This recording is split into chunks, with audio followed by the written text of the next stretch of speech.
여러분 히브리어를 굉장히 많이 하시는데 아멘, 할렐루야, 임마누엘 굉장히 많이 하세요. 심지어는 히브리어와 비슷한 아람어가 있어요. 그 구약 성경에 다니엘서가 200절, 에스라 67절, 예레미야 1절이 아람어로 되어 있는데 여러분 아람어도 아시는 걸 본인들이 아십니까? 마몬이 뭐예요? 마몬이? 마몬, 메몬, 영어로 마몬. 모르시는 척 하시는 거 뭐예요? 네? 마몬, 메모니즘 영어로 하면은 마몬 아시잖아요. 예? 돈. 이렇게 겸손한 척 하세요. 아시면서. 네. 다들 아시는 걸로 제가 분명히 알거든요. 마몬은 아람어입니다. 히브리어도 아니고요. 아람어하고 히브리어 비슷한데 달라요. 그래서 여러분이 성경 읽으시는 분들은 본인도 모르게 히브리어 많이 알고 있어요. 그래가지고 좀 익숙한 것 같아요. 오늘 133편인데요. 지난 목요일 저녁부터 해가지고 비교적 성도 개인으로서 하나님과의 관계를 제가 집중적으로 얘기를 했습니다. 그런데 오늘 이 시간은 공동체로서 우리 성도가 공동체로서 어떻게 지내하는지 그 얘기를 하려고 합니다. 아침 1부에서도 말씀을 드렸는데 어제 저녁에도 말씀을 잠깐 드렸던 것도 같은데 제가 볼 때 개인으로 사는 것이 그렇게 어렵지는 않은 것 같아요. 그런데 인간은 어느 누구나 모두가 공동체 안에서 관계 속에서 살고 있습니다. 이 지구상에 태어난 인간 중에서요, 부모 없이 태어난 인간은 아담, 하와 말고는 아무도 없습니다. 몽땅 부모라는 관계가 이렇게 부모 자식이라는 관계가 저절로 맺어지고요. 그다음에 동기간 형제자매들 관계 이것이 이제 계속 확대되는 거예요. 친척, 그다음에 학교에 가면 그다음에 그 학우들, 그다음에 이제 사회생활하면 이제 직업에서 같이 일하는 사람들, 교인들 이런 식으로 관계가 확장되는데 또 국가 안에서 같은 민족 동포. 저는 문화를 달리해가지고 또는 언어를 달리해가지고 제가 살아봤기 때문에 한국말로 공부해보고요, 중국말로 공부해보고요, 히브리어로 공부하고 영어로도 공부하고 또 내 언어 다 쓰고 살고 그러다 보니까요 좀 헷갈리는 것도 있고요. 이 공동체가 같은 색깔의 공동체가 굉장히 배타적이 쉽다는 것을 제가 배웁니다. 어디 가나 마찬가지예요. 그것이 어떻게 보면 죄가 아닐 수도 있는데 사람들이 자연적으로 거기에 그냥 순응하면서 사는 것 같아요. 제가 어렸을 때 중국 사람을 뭐라고 했는지 아십니까? 떼놈 해보셨어요? 안 해보셨어요? 중국 사람 있으면 용서해 주세요. 못 알아들 테니까 상관없어요. 하긴. 예. 그 다음에 일본 사람을 제가 뭐라고 했는 줄 아십니까? 예? 외놈. 그게 제가 말하는 중국 사람, 일본 사람의 이름이에요. 떼놈, 외놈. 그러니까 나하고 다른 사람 무조건 무시하고 싫어하는 거예요. 제가 참 기특하게도 중학교 때 일본어 좀 혼자 배워보겠다고 열심히 배우는데 그 외정시대 때 결혼까지 하신 우리 어머니께서 자녀까지 저희 큰 누님들 두세 명은 외정시대 때 45년 전에 태어났는데 제 기억으로는 이렇게 말씀하신 것 같아요. 그놈의 원수놈의 말 좀 배우지 말아라. 일본 사람들이 지긋지긋한 거예요. 일본어가 지긋지긋한 거예요. 학대당한 것이 그놈의 왼수 말을 배우지 말아라. 이렇게 비슷하게 말씀하신 것 같아요. 제 기억으로는. 이렇게 우리는 굉장히 이 같은 무리가 아닌 경우는 이렇게 선을 긋고서 멀리합니다. 이스라엘 가서 공부하면서 제가 유대인들을 이렇게 지켜보니까 이 사람들이 이방인들을 무시해요. 진짜로 무시해요. 아주 잘난 척해요. 저는 이스라엘에서 예루살렘에서 공부하는 동안에 교회를 어떤 교회를 다녔냐면은 그 히브리어를 말하는 예수 믿는 유대인이 굉장히 소수인데 그 교회 회원으로 있었어요. 그런데 제가 이방인임에도 불구하고 그 교회 회원이 될 수 있었던 것은 이방인들은 잘 안 넣어주거든요. 제가 히브리어를 못하는 사람이 아니거든요. 그리고 히브리 대학에서 그 사람들이 못하는 그런 공부를 하고 있었거든요. 그러니까 그냥 받아주는 것 같아요. 거기다가 제가 성가대 지휘까지 못하는 주제 했습니다. 죄송합니다. 예. 저는 음악하고 거리가 먼 사람이에요. 노래도 히브리어 노래도 가르치고요. 그 조그만 교회에서 이렇게 회원으로 있어봤는데 약간 제가 아무리 그분들하고 친하고 우리는 목사님 안 계시고 수석 장로님이 이제 유대인이시죠. 다 유대인이죠. 그 목회를 하셨는데 그분이 굉장히 저를 자식처럼 이렇게 좋아하시고 그랬는데 이게 물의 기름처럼 좀 이상해요. 거기에 이렇게 들어가기가 쉽지가 않아요. 또 우리가 미국에 이민 사시는 분들, 저도 24년이 넘었습니다만은 여기에서 이제 태어난 2세까지라도 여기에서 직장 생활할 때 뭐 올라가기가 쉽지 않다 이런 얘기를 제가 많이 듣거든요. 그러니까 백인 사회에서 이 기존 기성 사회에서 배척한다 이런 얘기를 많이 하는데, 이렇게 집단 간에 일종의 이기주의가 있어가지고요, 이 합하기가 쉽지 않아요. 또 제가 지금 이제 24년 이렇게 중국 사람들 사이에서 중국어로 일을 하는데요, 중국 사람들 또 복잡해요. 그 중국 사람들 배경이 많잖아요. 홍콩 배경, 대만 배경, 그다음에 중국 배경. 중국도 지역마다 다 다르잖아요. 제가 대만에 가서 이제 해마다 수업을 강의를 하는데, 대만에 가면 제가 중국말을 중국인 이런 말을 제가 가급적 안 써요. 중국인 하면 이 사람들이 굉장히 싫어합니다. 뭐라고 하냐면 화인, 중화할 때 화자, 화인을 써요. 그러면은 보편적인 영어로 차이니스를 가리킬 때 대만에서는 화인 이렇게 해서, 아니면은 아예 중사 무시하고 대만 사람 이렇게 말하든지요. 이렇게 하는데 이게 굉장히 민감한 문제입니다.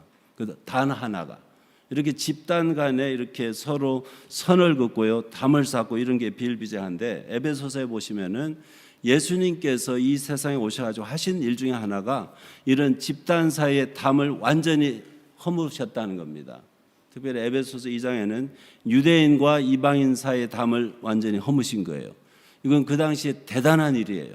근데 예수님은 그 담만 허무신 게 아니고요, 그 당시에 유대인들이, 이스라엘 사람들이 무시하던 셀이라든지 뭐 창기라든지 뭐 여러 사람들 있지 않아요? 그 소외받는 계층, 그 사람들까지 끌어안으시면서 사람들을 놀랍게 만드신 분이에요. 그러니까 담을 있는 모든 담을 다 허무신 그런 분이 예수님이신데, 그래서 예수님이 이 땅에 오셔가지고 당신이 그 죄값을 대신 지불하신 그 피 흘리심, 십자가의 죽음, 또 부활을 통해서 이루시는 새로운 공동체가 있는데, 그것을 하나님 나라라고도 하고 하늘나라라고도 하고요, 또 교회라고도 할 수가 있어요. 교회란 말은 원래 건물이 아닙니다. 신약에서 그렇게 쓰인 적이 없어요. 교회는 그저 회중입니다.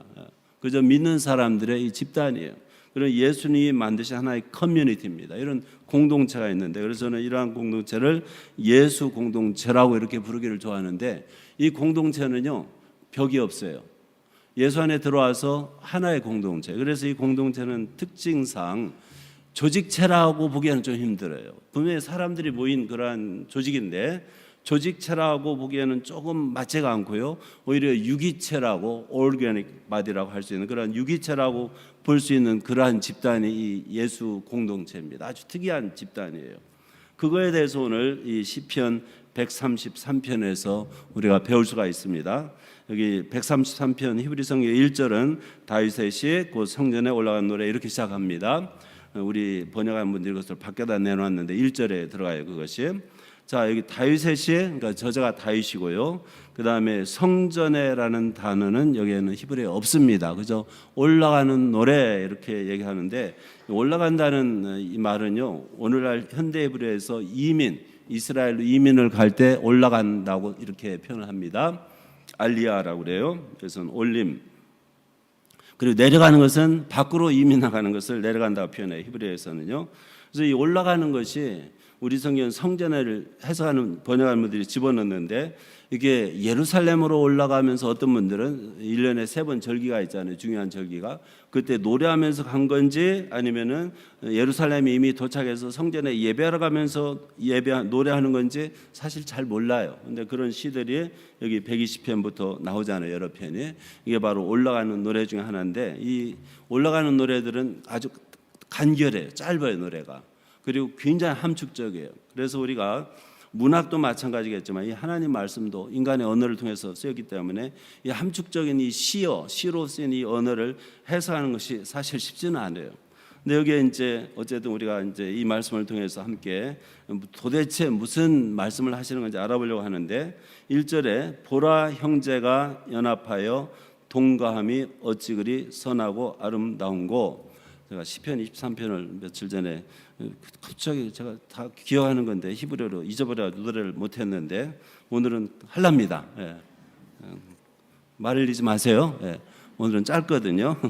이 133편 우리 성경 1절, 여러분 아마 들어보신 분들이 있을 거예요. 히네 마토브 우마나임 쉐벳 아힘 감 야하. 들어보셨어요?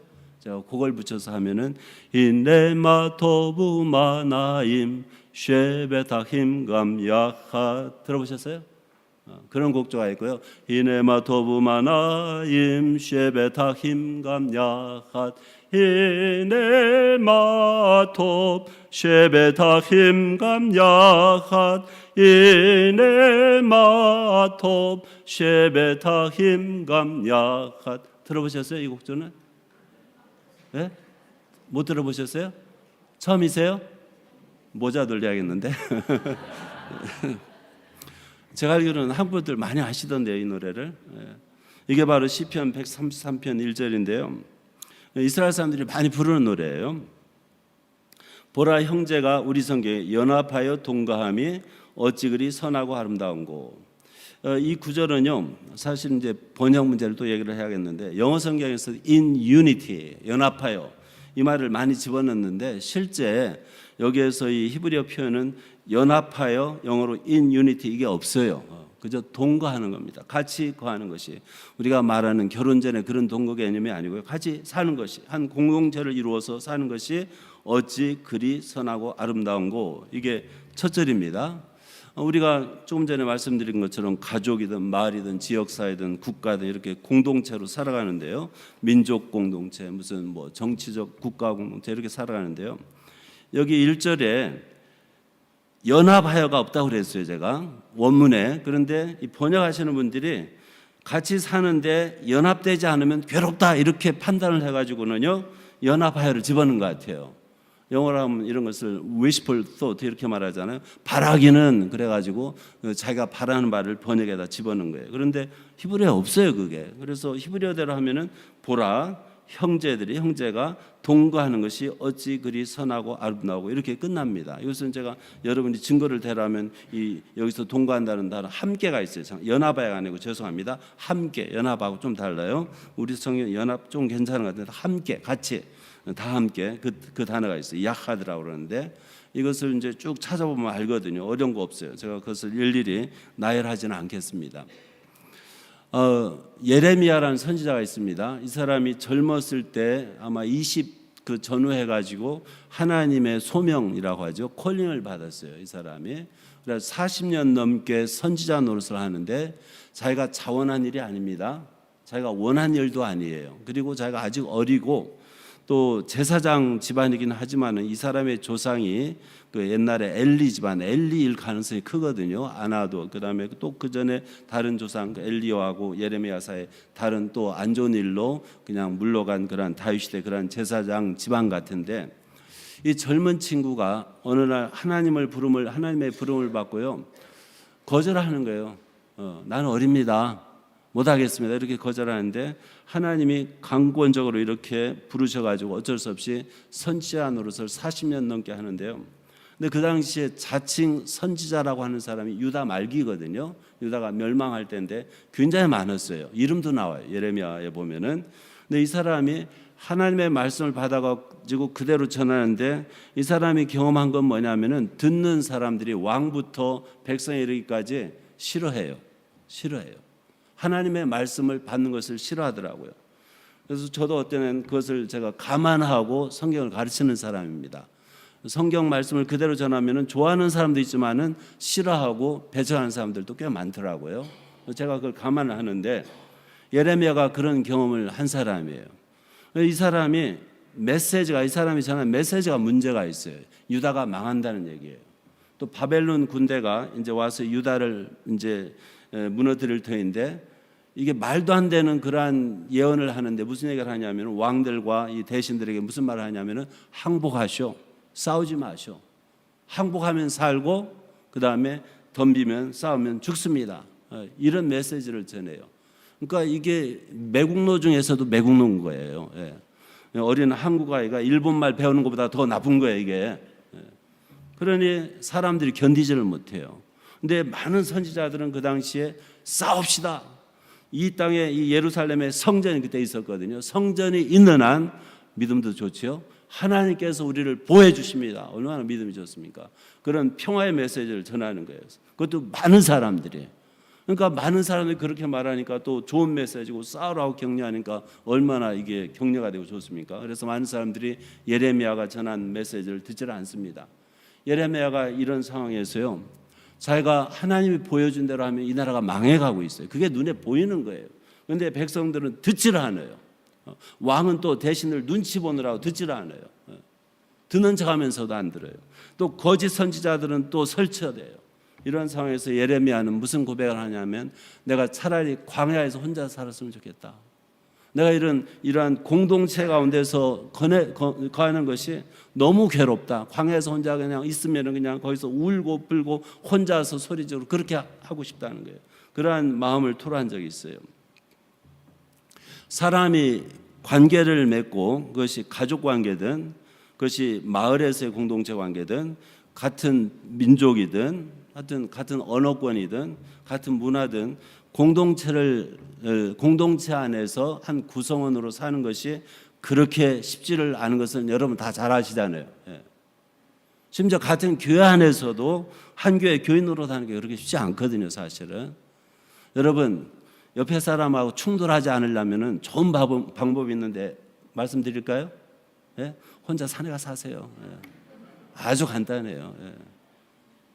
결혼하지 마세요. 자녀 낳지 마세요. 결혼하면요, 처음에 연애할 때는 서로 사랑한다고 할지 모르지만은 부딪힐 가능성이, 저는 다른 여자들하고 잘 안 부딪혀요. 부딪히면 누가 부딪히는 줄 아세요? 제 아내, 제 딸, 며느리 세 여자밖에 없어요.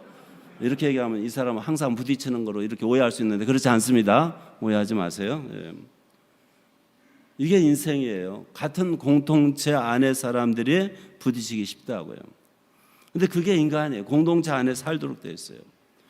그래서 형제가 함께 동거하는 것이 그 인유니티가 아니고 연합하여서가 아니고 선하고 아름답다, 이렇게 얘기를 한 이유가 도대체 뭐냐? 이 말은 저는 이렇게 합니다.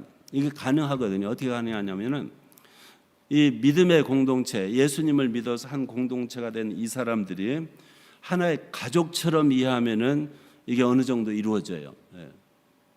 남들에게는 좀 험한 말 하는지 모르지만은 가족 사이에서는 함부로 하면 안 되잖아요. 예의를 더 갖춰야 하거든요. 어떻게 보면은 자식들이 잘못해도 봐줄 수 있는 아량을 베푸는 그 부모의 마음이 있어요. 근데 남들이 내게 해코지 하면 그렇지 않잖아요. 그래서 가족으로 생각하면은 거의 틀림없어요. 그래서 하나님은요, 이 성경에서 하나님이 우리 이스라엘 백성이든 예수를 믿어서 하나님 자녀가 된 우리 믿는 사람들 관계를 얘기할 때요, 가장 보편적인 관계 중에 하나가 가족 관계다. 어떤 데는 하나님을 남편으로, 그 다음에 이스라엘을 아내로, 그 다음에 하나님을 아버지로, 우리는 자녀로. 그리고 여러분 아십니까? 그걸 여러분이 생각을 해보셨는지 모르겠는데, 제가 예수를 믿어서 하나님을 아버지라고 불러요. 그다음에 제가 우리 아들을 전도해가지고 우리 아들도 예수를 믿어요. 그럼 우리 아들은 하나님을 뭐라고 부르야만 할까요? 할아버지. 유식하시네 역시. 그런데 우리 아들은 하나님을 할아버지라 부르는 일이 없어요. 하나님이 그걸 싫어하세요. 하나님이 그걸 싫어하세요. 하나님은 모든 사람에게 아버지로 불리기를 원하십니다. 무슨 말이냐면 모든 사람하고 이 공동체 관계를 만드시는데, 이루시는데 예수님만 통해서 받아들이는 거예요. 예수님이 오케이 하면 그래, 입양, 아들, 딸 이렇게 해가지고 모든 사람이 자녀가 되는 거예요. 굉장히 희한한 관계예요. 그래서 아버지 한 분, 그 다음에 우리 큰형님, 뭐 큰오빠라고 하든 형님이라고 하든 예수님이 계시고요. 그 다음에 나머지가 다 시블링스, 형제자매인 거예요. 이런 게 바로 이 공동체입니다.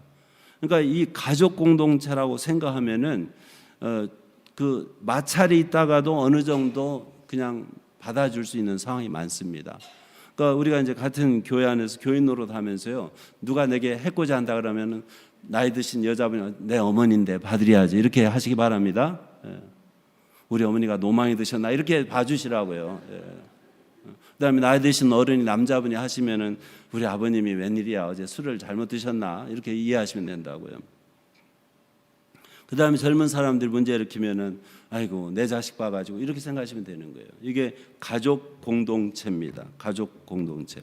그런데 여기에서요, 이 연합하여라고 우리말로 번역됐는데 인 유닛, 그게 함께 이런 뜻인데, 이 함께라는 단어가 히브리어 단어 몇 개 있는데 그래서 야하드라고 그러는데요, 이것은 히브리어에서 독특성, 유일성하고 연관된 그러한 단어입니다.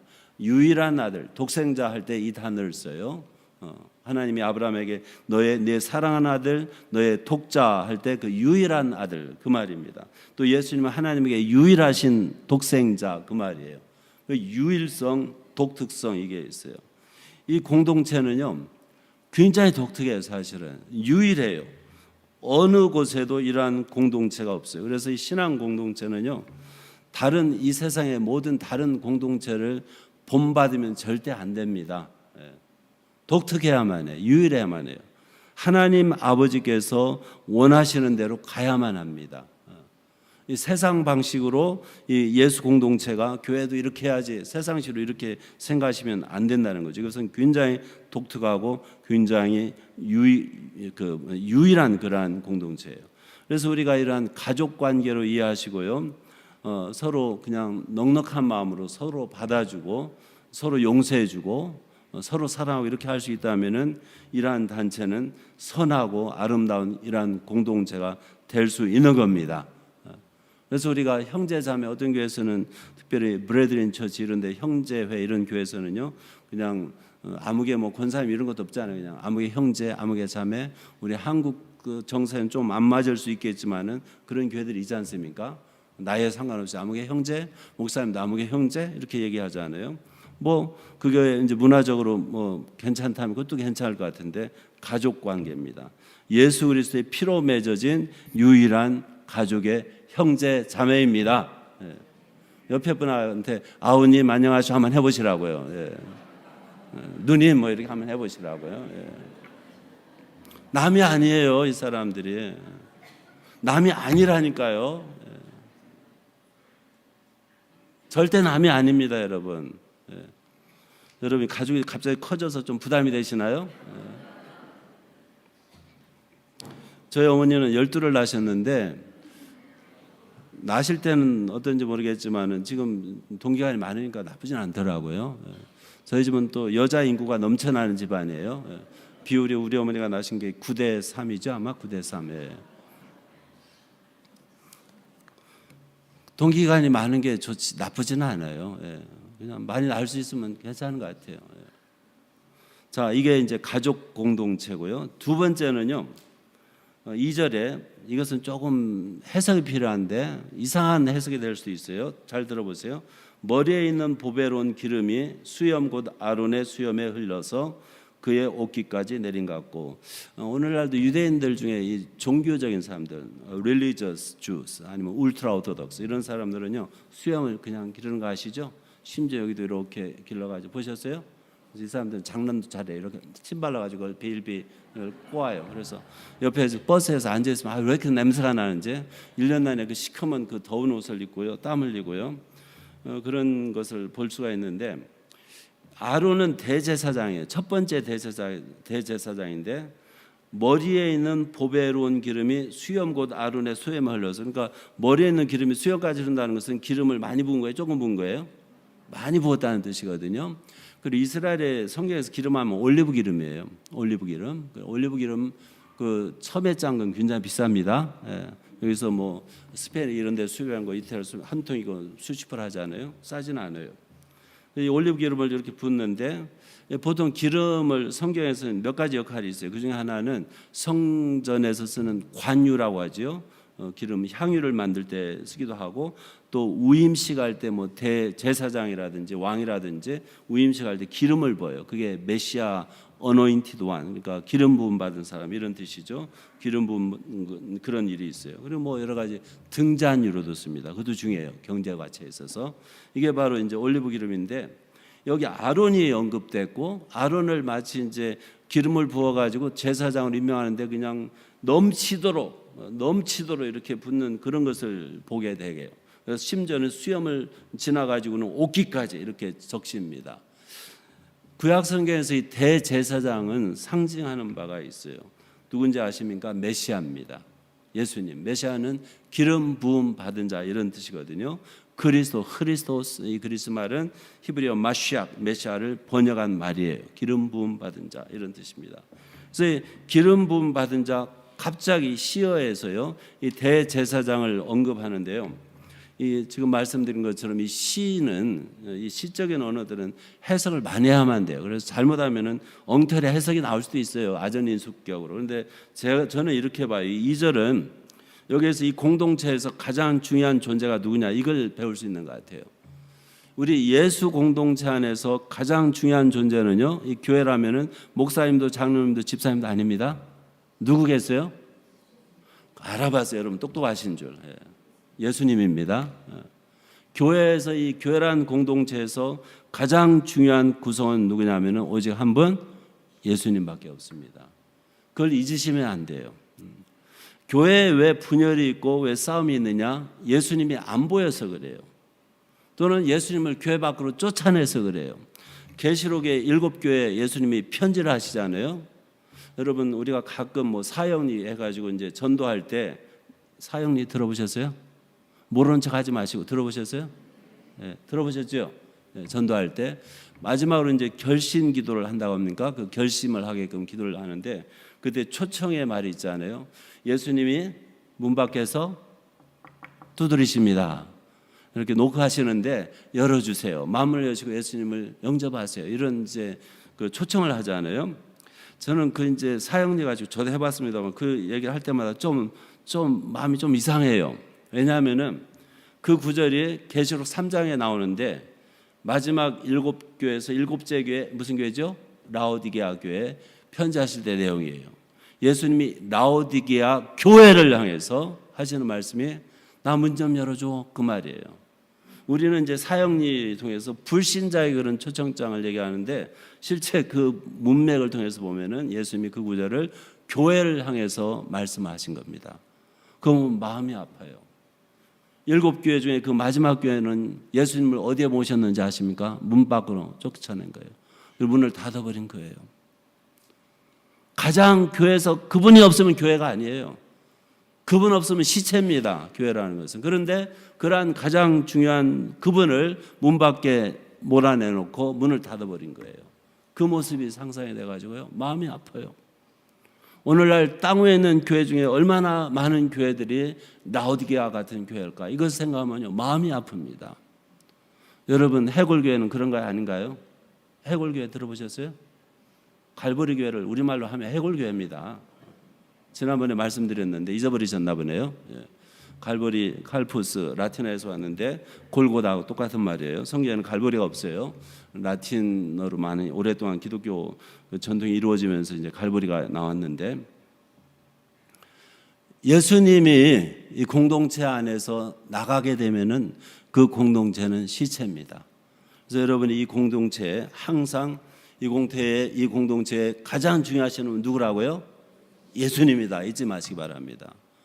예수님이 가장 중요한 자리에 앉으셔야만 해요. 이걸 어떻게 하느냐? 예수님이 이제 우리 죄를 해결해 주시고요. 죄 용서를 통해서 우리가 믿고서 이제 용서받으면 하나님의 자녀로 입양해 가지고 가족 공동체가 이루어졌는데요. 예수님께 어떻게 집중을 하느냐? 저는 이런 생각을 해봐요. 여러분 조금 전에 이제 세 분 악기가 있었는데요. 저는 이스라엘에서 유학생 노릇하면서 취미로 그냥 합창단에서 노래를 해봤어요. 저희 합창단이 가끔 그 텔아비브 필하모닉 오케스트라, 우리 이제 아카펠라 합창단인데 꽤 유명한 합창단이었는데 유대인 합창단, 뭐 예루살렘 필하모닉하고 이제 같이 노래도 하고 그랬는데 제가 인상적으로 이제 기억나는 것은 이 연주를 하기 시작하기 전에 그 오케스트라 그 단원들이 그 연주하기 시작하기 전에요. 한 분이 일어나잖아요. 퍼스트 바이올린 맞죠? 그 바이올린 켜는 분이 그분이 일어나 가지고 그 A 음을 라 음을 이렇게 맞습니까? 다 그래요. 그걸 이제 찍어주면은 모든 악기들이 이제 소리 내면서 맞추는 거예요. 그게 굉장히 인상적이었어요. 그러니까 그 퍼스트 바이올린 그분이 정확한 A 음을 내주면은 모든 악기들이 거기에 맞춰서 하는 거예요. 제가 생각을 해보는 거예요. 만약에 저 음을 조정할 때 A는 B, B는 C 뭐 이런 식으로 하면은 이게 끝에 가면 다 달라질 거 아니겠어요? 그런데 모든 악기가 한 악기만 해가지고 거기서 음을 이렇게 따내면은 정확해지겠다. 이런 인상적인 그런 것을 아직도 기억하는데 이 교회라는 공동체는요, 모든 사람이 예수님을 퍼스트 바이올리니스트로 삼고요, 그분의 음에다가 여러분 음을 맞추셔야만 합니다. 무 목사님한테 맞추면 안 되는 거 아시잖아요, 우리 무 목사님은. 이분 훌륭하신 분인데 이분한테 맞추면 안 돼요. 장로님도 훌륭하실 텐데 그분들한테 맞추면 안 돼요. 누구한테 맞춰요? 예수님한테 맞추시기 바랍니다. 제가 조금 원색적인 발언을 해가지고요, 제 아내가 깜짝 놀라고 우리 학생들도 놀라는데, 제 아내한테 그런 얘기를 저는 자신 있게 해요. 뭐라고 하는지 아십니까? 여보, 당신 비위 맞추기 보통 힘든 게 아니야. 여기 부인 되시는 분들 기분 좋아요? 그런 말 들으면은 남편들 한번 해보세요 지금. 그런데 예수님 비위 맞추기는 아주 쉬워. 예수님 기쁘게 해드리는 것이 당신 기쁘게 해주는 것보다 내가 볼 때 훨씬 쉬워. 당신 기쁘게 해주는 것이 예수님 기쁘게 해드리는 것보다 훨씬 어려워. 그렇게 얘기를 합니다. 그러다가 여기 있는 분들 이거 맞지 않을까 싶은데 저는 안 맞아요. 제 아내가 참 이해를 해요. 남편을 잘 알아요. 무슨 말이냐면은 우리 예수님은 변함이 없으세요. 그러니까 그분이 뭘 좋아하는지 쉽게 알 수가 있어요. 근데 여러분 아시잖아요. 우리 인간들이 변덕이 얼마나 심합니까?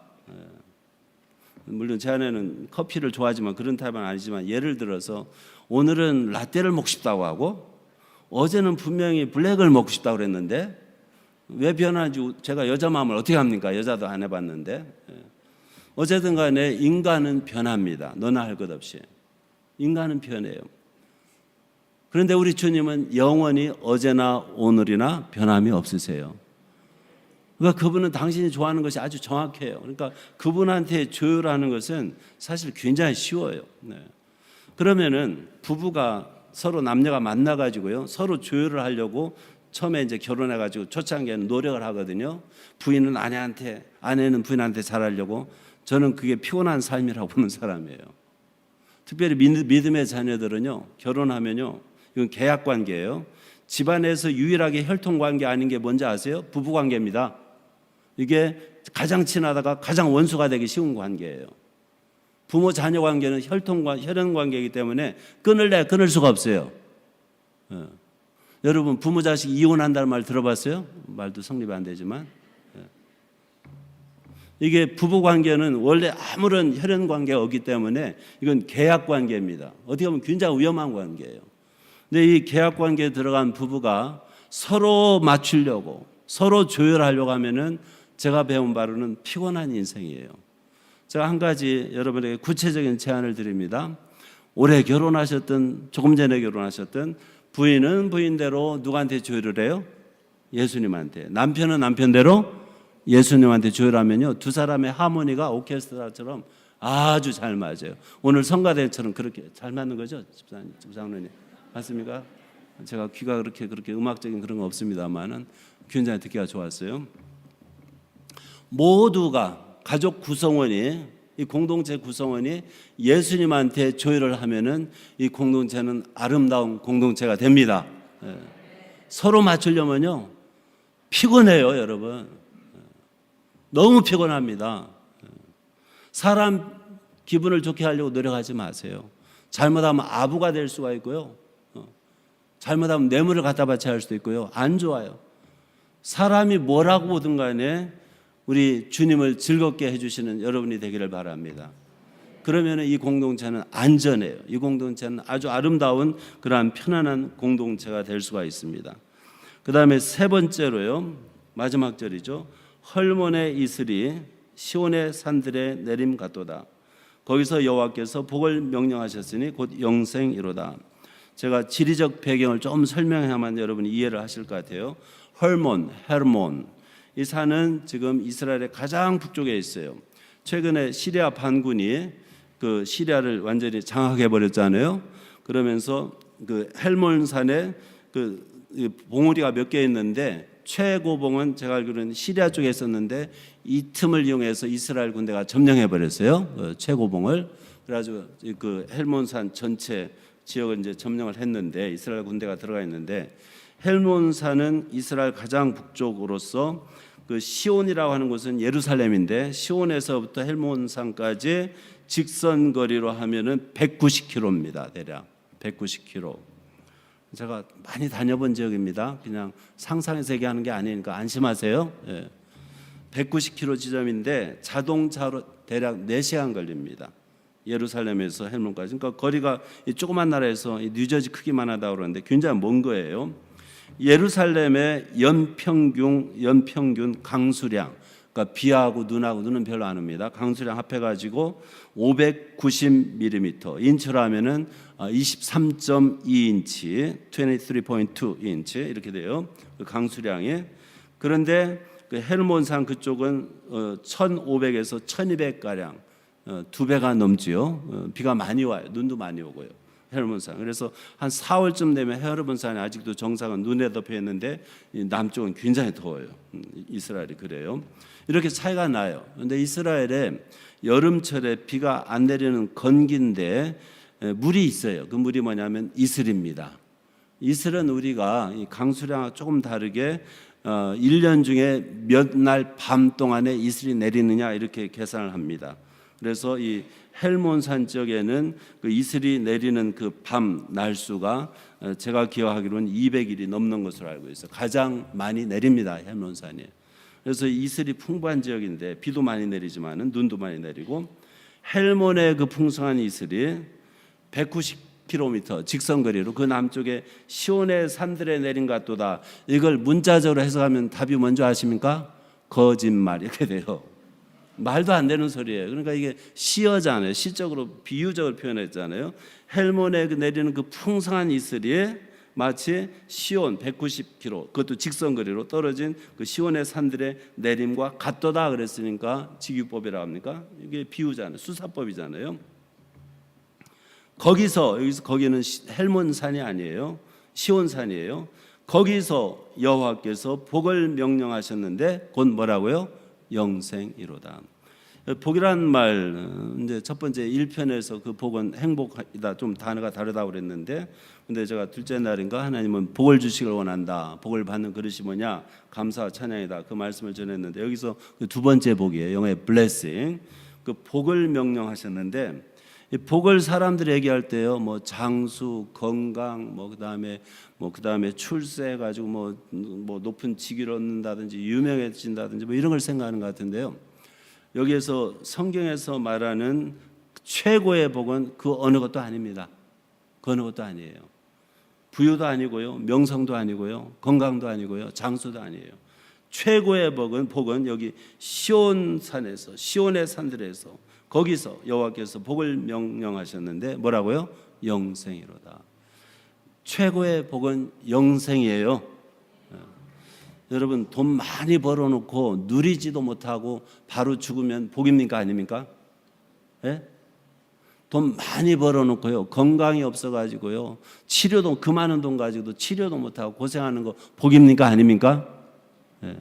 내가 가진 조그만 거지만 그걸 누리는 것이 오히려 더 복이잖아요. 근데 우리 인간이 누릴 수 있는 복 중에 최고의 복은 하나님이 예수 그리스도를 통해서 주시는 그 영생입니다. 그런데 교회 공동체가 그 최고의 목적을 최고로 중요한 복을 딴 데 두면은 그게 문제가 생겨요. 또 저는 교인들이 기도하는 것을 분석을 해봐요. 제가 일부러 뭐 녹음기 와서 들으면서 녹취했다는 것이 아니고요. 사람들이 뭘 기도할까? 근데 모든 종교인들의 기도 내용이 비슷한 것 같아요. 유대교 그 통곡예배에 가시면 그 바위 그 돌 사이에요. 종이 쪽지들이 굉장히 많이 들어있어요. 가보신 분 계세요? 네. 그게 다 기도 내용입니다. 그 돌 사이에다가요. 그 옛날 2000년 된 돌 사이에다가 종이에다 자기 소원을 빌어가지고 축축 집어넣는데 그거 제가 일부러 꺼내본지는 않지만 뻔해요. 얘기가 뻔한 얘기들이에요. 그런데 불교도든 이슬람교도든 기독교인이든 무슨 교든 모든 샤만이든 모든 종교에서 그 기도하는 내용이 제가 볼 때 비슷한 것 같아요. 왜냐하면 사람들이 복에 대한 그 개념이 거의 비슷해요. 그런데 오늘 이 말씀 또 성경 전체적으로 하나님이 인간에게 주시고자 하는 최고의 복은 그게 아닙니다. 그런 것은 그 고기 잡을 때 물고기 할 때 낚싯밥밖에 안 돼요. 성경에 보면 하나님이 이런 것들 약속을 하시는데 너 나 잘 믿으면 내 말 잘 들으면 영생 돈 주제 그 말이 있어요 성경에. 너 내 말 잘 들으면 내가 널 장수를 주제 이런 식으로. 그건 제가 볼 때 고깃밥밖에 낚싯밥밖에 안 돼요. 낚싯밥. 고기를 잡으려고 낚싯밥으로 이제 유인을 하는 거죠. 그런데 하나님이 정말 우리 이 예수 공동체에게 믿는 사람들에 주시고자 하는 것은 영원한 생명입니다. 그래서 예수님이 한마디로 내가 온 것은 양으로 생명을 얻게 하고 더욱 풍성히 얻게 하려 합니다. 한마디로 자기가 오신 목적을 아주 분명히 말씀하셨습니다. 그래서 이 교회 공동체가요, 영생이 아닌 다른 데에다가 초점을 맞추면요 심각한 문제에 빠집니다. 그래서 저는 여러분이 만약에 간증하신다면은 내가 기도를 열심히 했더니 부자가 되었습니다. 저는 그런 간증 들으면 나는 기도를 얼마나 안 했길래 이 모양으로 살까 하는 분들이 많을 거라고요. 그것도 별로 덕이 안 되는 것 같아요. 어떤 때는 도움이 돼요.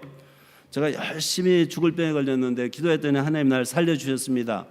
그것도 나는 병 걸렸는데 난 죽고, 제가 백혈병 걸렸을 때 옆에 한국 분이 저보다 한 20살 어린 분인데 며칠 있다가 죽더라고요. 죽어 나빠진 걸 봤어요. 어쨌든 간에. 그리고 어떤 사람은 아무리 치료해도 안 되고 뭐 반응이 안 좋고 약도 안 듣고 뭐 그런 사람들이 많더라고요. 그러니까 사람마다 다 다른데, 그러면 저 사람 왜 하나님이 안 믿는데 치료 잘해주고 나는 믿는데 안 해주고 이렇게 의혹이 들 거 아닙니까?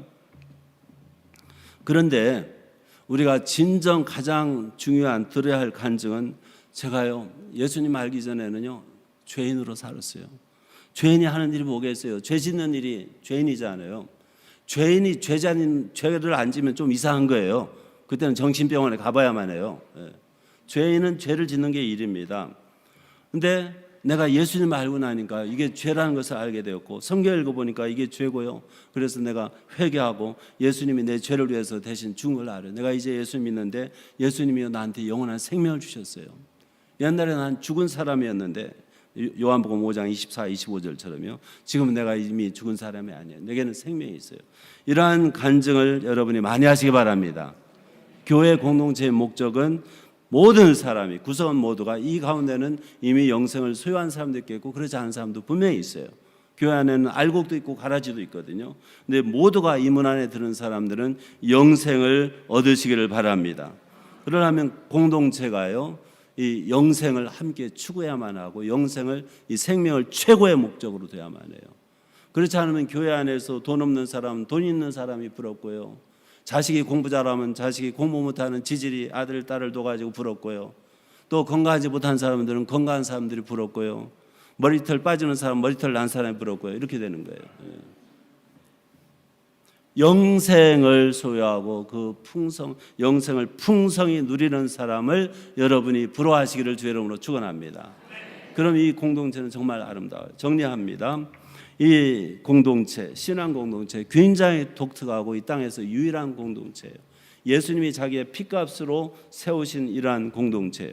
여러분이 하나님 나라라고 하든 하늘나라라고 하든 뭐라고 하든 상관이 없는데, 이 공동체는요 함께 거할 때 선하고 아름다울 수가 있는데 실제 삐그덕거리는 일이 많은데 방법이 있어요. 어떻게 하느냐? 첫 번째, 가족관계로 이해하시란 말이에요. 혈연관계로 예수님의 피를 통해서 맺어진 공동체예요. 가족입니다. 내가 형제에 대해서, 이웃에 대해서 화가 날 때, 내게 좀 누구에게 원망스러웠을 때, 그래 내 아버지라고 생각하지, 내 어머니라고 생각하지, 내 자식이라고 생각하지, 이렇게 하면 관대해질 수 있거든요. 두 번째는 예수님을 초점해 두시길 바랍니다. 이 공동체의 중심은 예수님이에요. 그 다음에 세 번째는 이 공동체가 추구하는 목적이 그 무엇도 아니고 영생임을 잊지 마시기를 주의 이름으로 축원합니다.